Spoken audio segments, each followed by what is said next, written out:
The Cyril Potter College of Education New Amsterdam Center hosted a display of the teachers' individual study kit yesterday.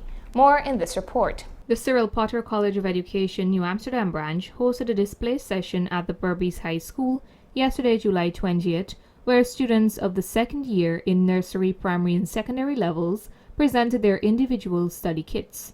The preparation of these kits sought to foster the teaching-learning process in a number of problem areas.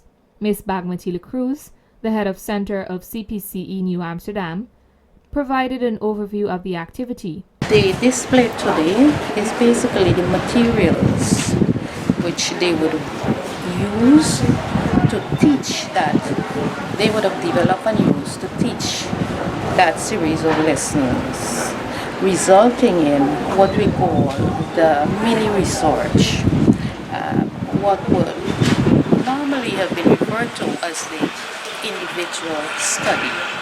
This year, the cohort is smaller in size since the students in Region 5 have their own center now.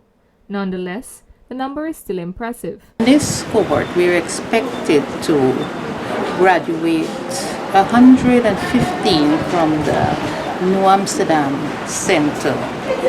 That is a combination of early childhood, primary, and secondary level teacher candidates.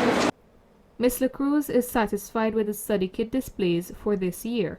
I must say that prior to COVID, there were some really spectacular displays by teachers. This is the first display after 2 years. And so while the teacher candidates would have made very good effort,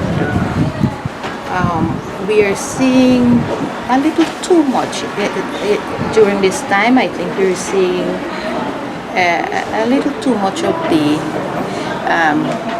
cardboard and marker. Of course, there's always room for improvement, and I'm certain that next year the showing will be much better. But it's pretty good, taking into consideration what they are coming out of.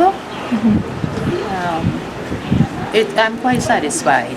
One student, Ms. Savitri Ramlo-Chan, who is attached to the Cumberland Primary School, explained what she had on display. What you're looking at is my individual study kit display, where I displayed visual aids on the animal kingdom. What I focused on was basically more so on invertebrates, because pupils at the grade 5 level where I'm teaching, they didn't really understand concepts of invertebrates, and so I tried to bring this out in a different way by using more visual aids and manipulatives. Miss Amina Khan of the New Amsterdam Secondary School explained more about her mathematics project. So for lesson 1, I basically made items like number sticks, which the students had to use. So basically they serve as numbers. You just look at the sticks, that's the number, and they calculate the mean of the set of numbers. So I divide my class into 3 groups, and each group had a particular set of numbers that they had to calculate the mean for. For lesson 2, which was median and mode, I made number corks, which they used as well, just likewise in lesson 1. They used that to identify the mode of a set of numbers. Yet again, they were divided into 3 groups. Likewise, I made some measuring sticks. They had various lengths, and they used that to calculate the median, which is the middle value of the different lengths that they had. For lesson 3, I did bar graphs. I had 3D models of bar graphs showing the characteristics and basically what it looks like. And they were also tasked with creating bar graphs. It was demonstrated using my graph board, and they had a little activity where they had foam and their paper, and they used that to create their bar graph. For lesson 4, I did parallel and perpendicular lines. Demonstration was used. They had flashcards where they could have identified whether it was parallel or perpendicular.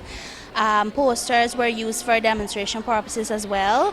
They basically had to prove points, measure. They had protractor rulers to measure the angles, to measure distance, and so on.